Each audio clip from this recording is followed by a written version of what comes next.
Hello friends, कैसे हैं आप लोग। आशा करती हूँ अच्छे होंगे और अच्छे से पढ़ाई भी कर रहे होंगे, जिस भी परिस्थिति में होंगे। तो हम लोगों ने अच्छे से पढ़ लिया, अभियान शाकुंतलम को अच्छे से कवर कर लिया है।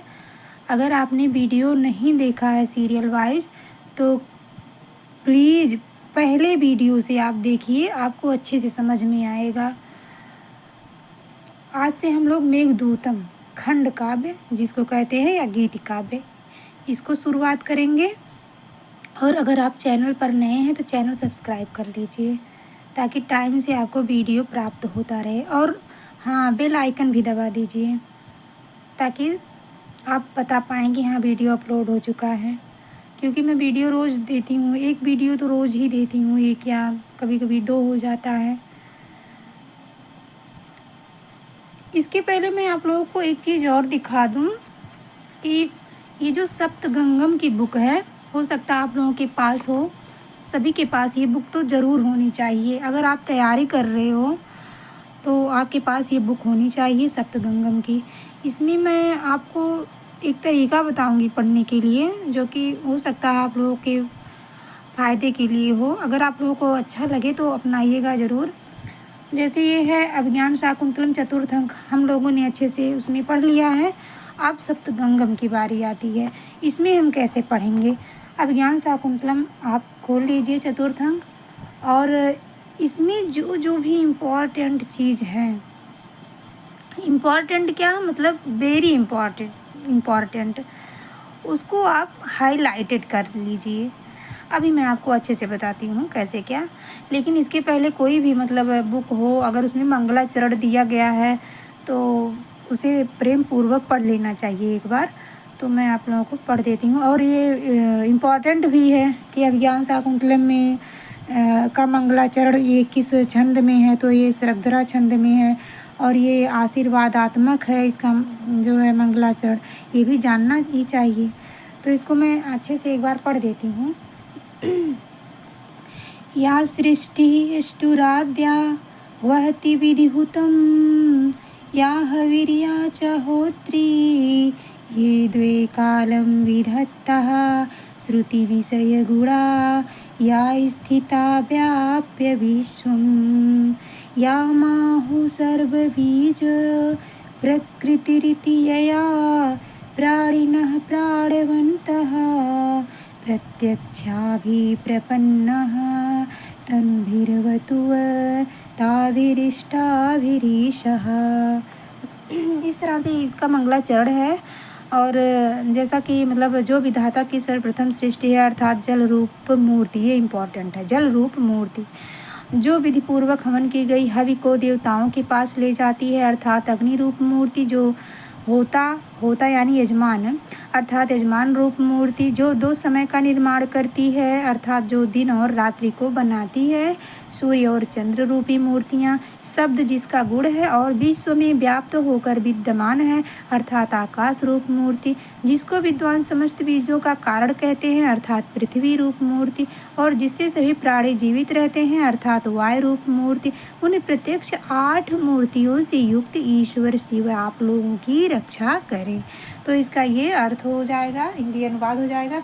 तो हाँ, मैं क्या बता रही थी आपको कि जैसे इसमें जो है हाईलाइटेड का आप प्रयोग कीजिए, लेकिन एक बात ध्यान में रखते हुए, हाईलाइटेड ऐसे ही नहीं कि जो भी मतलब वो लगे कि हाँ ये हो सकता है, ये इम्पोर्टेंट हो सकता है, ये सब तो सबको हाईलाइटेड आप करते रहिए। ऐसे में मतलब उसमें नहीं समझ में आएगा कि कौन सबसे ज़्यादा इम्पोर्टेंट है। तो ऐसा करिए जो सबसे ज़्यादा इम्पोर्टेंट हो उसी को आप हाईलाइटेड कीजिए और पढ़ते रहिए, वो रिवीजन होता रहेगा उससे। लेकिन जो बहुत ज़्यादा इम्पॉर्टेंट है, जो एग्ज़ाम्स में पूछे जाते हैं अक्सर और जो पूछा गया है, उसको तो आप हाईलाइटेड कर लीजिए। हाईलाइटर का इस्तेमाल बहुत ज़रूरी होता है बुक में। तो जैसे प्रियंवदा का कथन है कि न तादृशा आकृति विशेषा गुण विरोधिनो भवन्ति, ये प्रियंवदा का कथन है और ये बहुत इम्पॉर्टेंट है, मोस्ट इम्पॉर्टेंट। ये पूछा जा सकता है एग्ज़ाम में और पूछा भी गया है। यहाँ पे देखिए, अनसुईया गुणवते कन्यका प्रतिपादनीयतम तावत प्रथमः संकल्पः, ये अनुसुईया का फेमस कथन है। और देखिए इसमें जैसे देखिए ये नेपथ्य, तो ये नेपथ्य का मतलब क्या होता है कि जहाँ पे साज सज्जा, जो नाटककार होते हैं जहाँ पे साज सज्जा करते हैं उसको नेपथ्य कहा जाता है। तो ऐसे आप लिख लीजिए ताकि आप भूले ना। और यहाँ पे देखिए दुर्वासा का कथन आ अतिथि परिभाविनी, जब वो श्राप देते हैं शकुंतला को। और ये देखिए 2016 में पूछा भी गया है टीजीटी में, ये बहुत इम्पोर्टेंट है। जैसे ये पूरा श्लोक बहुत इम्पोर्टेंट है, ये 2016 में ये लाइन भी उठा के दिया गया था एग्जाम में, अस्मृश्यति त्वां न सा बाधितो अपि बोधितो अपि सन। तो ऐसा कीजिए, इसको पूरा आप श्लोक ही कंठस्थ कर डालिए ना, चाहे ये लाइन दे, ये लाइन दे, ये लाइन दे या ये लाइन दे, आपको कहीं से भी क्वेश्चन उठा के दे आपको आता रहे। कहने का मतलब ये है, ये देखिए कितना इम्पोर्टेंट क्वेश्चन है। ये 2016 में ये वाला पूछा गया और ये इसी श्लोक से मतलब संबंधित देखिए पूछा गया। तो इसको आप पूरा रट डालिए। ऐसे आगे करके है देखिए, ये अनुसुईया का फेमस कथन है, को अन्यो हुत्वहाद दग्धुम प्रभवति। इसको आप देख लीजिए। इसमें एक इम्पॉर्टेंट है प्रियंवदा। देखिए प्रकृति वक्र शब्द आया है, ये शब्द दुर्वासा के लिए है। प्रकृति वक्र पूछा जा सकता है कि ये शब्द किसके लिए है। इसी तरह से आप जितनी भी इसमें इम्पॉर्टेंट है सबको आप हाईलाइटेड कर लीजिए, लेकिन जितने भी नहीं मोस्ट इम्पॉर्टेंट को आप हाईलाइटेड कीजिए, वरना समझ ही नहीं पाएंगे क्या पढ़ें क्या छोड़ें।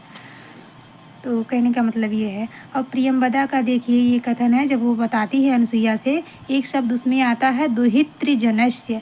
इसको मैंने जब मैं उसमें पढ़ा रही थी अभिज्ञान शाकुंतलम में नोट्स में, तो इस शब्द का मैंने जिक्र किया था कि दुहितृजनस्य ये शब्द जो है शकुंतला के लिए आया है, कई बार पूछा गया है एग्जाम्स में, ये आप ध्यान दीजिए।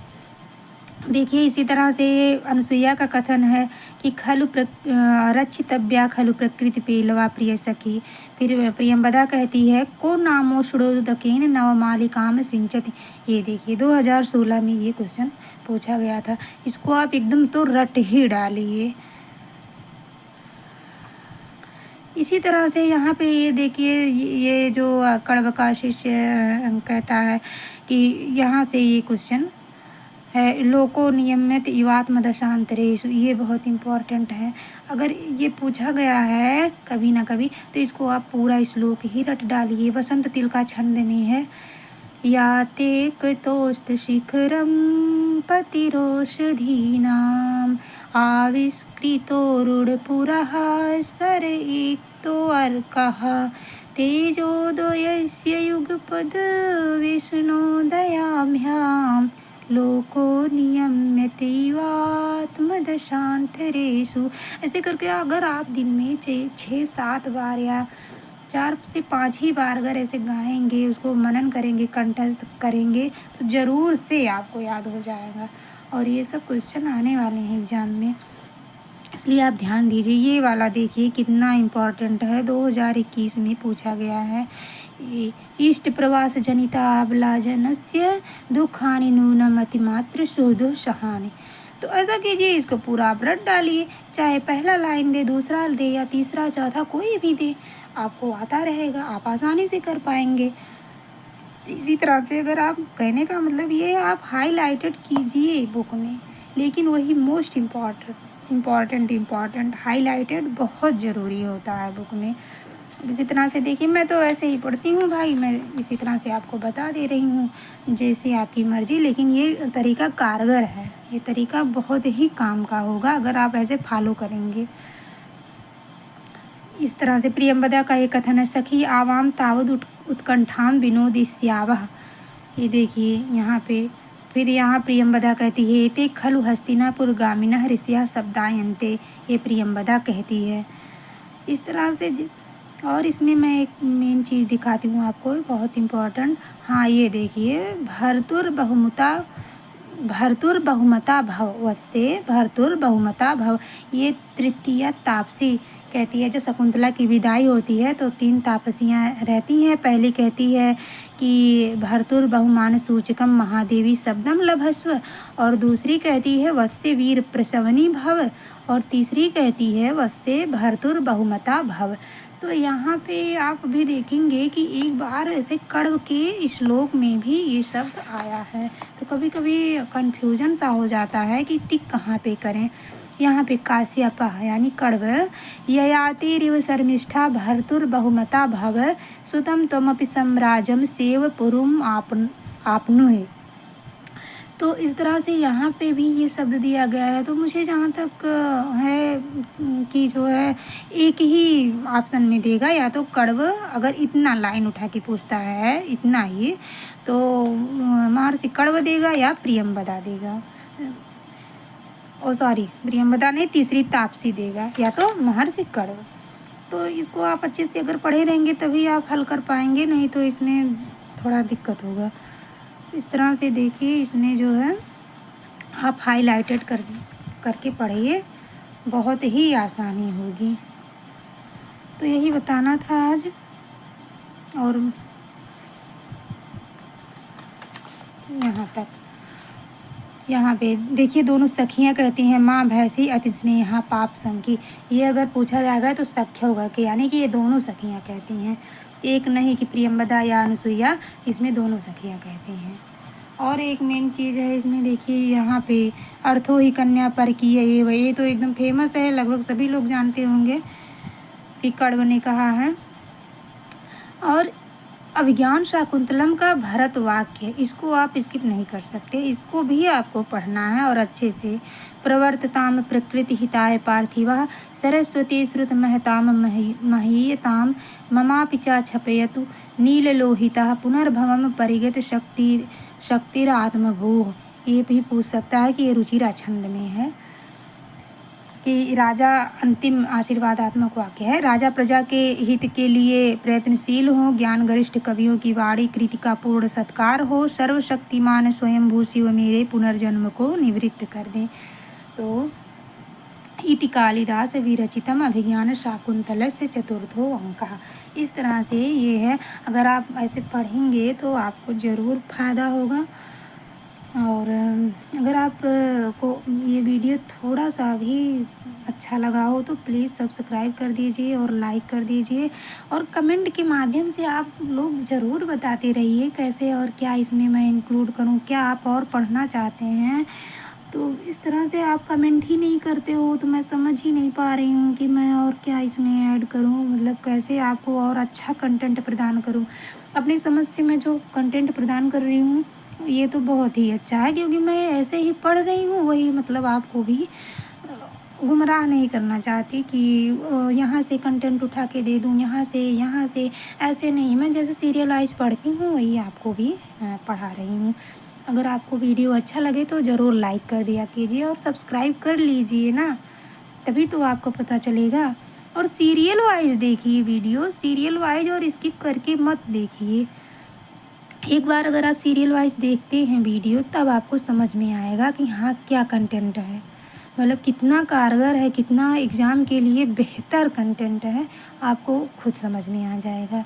तो फ्रेंड्स यही बताना था। तो वीडियो बहुत ज़्यादा लेंदी हो जाएगा, अब क्या मेघदूतम शुरुआत करें। तो मेघदूतम के लिए मैं सोच रही हूँ अब कल ही वीडियो बनाऊँ, नहीं तो आप बोर हो जाओगे। तो चलिए ठीक है, तब तक के लिए नमः संस्कृताय।